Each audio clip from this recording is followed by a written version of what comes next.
ఒక రిజెక్షన్ మొదలైనప్పుడు, లేకపోతే నువ్వు ప్రేమించేటటువంటి వాళ్ళల్లో నీ పట్ల చులకన భావమో, లేకపోతే నీ పట్ల వాళ్ళకి డెడికేషన్ అంకిత భావం లేకపోవడమో, నీ పట్ల మర్యాద లేకపోవడమో, గౌరవం లేకపోవడమో, లేకపోతే నువ్వు టేక్ ఇట్ గ్రాంటెడ్ అన్నట్టుగా వాళ్ళు ప్రవర్తిస్తూ నీ ప్రేమను అడ్డం పెట్టుకొని వాళ్ళ జీవితం వాళ్ళు బతికేస్తా ఉంటారు. నీ ప్రేమ ఇక్కడ ప్రవాహంలాగా ప్రవహిస్తూనే ఉంటది వాళ్ళకి.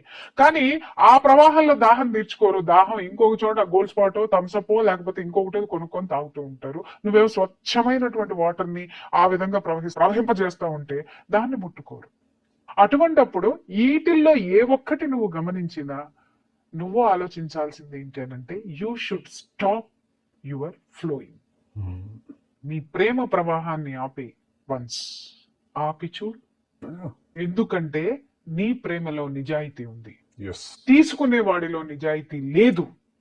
ఇమ్మీడియట్ గా ఏం చేస్తావంటే నీలో నిజాయితీ ఉంది కాబట్టి నువ్వు ఆపేసి చూడు. నీ ప్రేమ నీ దగ్గరే ఉంటుంది, నీ గౌరవం నీ దగ్గరే ఉంటుంది, నీ యొక్క ఆ ఆత్మ సంతృప్తి, ఆత్మకి సంబంధించినటువంటి ఆ యొక్క బాండింగ్ ఏదైతే ఉంటుందో అది నీతోనే ఉంటది. అటు పక్క ఆపేసిన తర్వాత వాడిలో మొదలవుద్ది చూడు. సడన్ గా ఒక్కసారి నిజమైనటువంటి ప్రేమ ఆగిపోయింది అనుకుందాం, అలజడి మొదలవుద్ది. మామూలుగా కాదు అసలు చూడు, ఇలా నువ్వు వెనక్కి తిరిగి చూడు, అప్పుడు నీ వెంట పట్టం మొదలు పెడతారు. అప్పుడు వాళ్ళు మొదలు పెడతా ఉంటారన్నమాట. అయ్యో నువ్వు చాలా అపార్థం చేసుకున్నావు, నువ్వు ఏదైనా నేను అలా అనాలని అనుకోలేదు, నేను అది కాదు, ఎన్నో ఎక్స్ప్లెనేషన్లు ఇస్తారు. విషయం ఏంటంటే వీడు ఎన్నో సార్లు వాళ్ళకి నచ్చ చెప్పడానికి, వాళ్ళు వీడిని నమ్మేటట్టు చేయడానికి వీడు ఎన్ని ప్రయత్నాలు చేసినా కూడా ఒక్కసారి కూడా కన్సిడర్ చెయ్యరు. ఇంకొకటి ఏంటి అనంటే వాళ్ళు ఒకవేళ వాళ్ళు బెటర్ లైఫ్ వాళ్ళకి కనిపించింది అనుకుంచి వాళ్ళు వీడికి హ్యాండ్ ఇస్తున్నామనో దీన్ని వదిలేస్తున్నామనో ఇది అక్కర్లేదని మాత్రం చెప్పరు. వీళ్ళల్లో ఉన్నటువంటి వీళ్ళు చెయ్యలేనటువంటిది, వీళ్ళు అందుకోలేనటువంటి దాన్ని ఎత్తి చూపిస్తారు.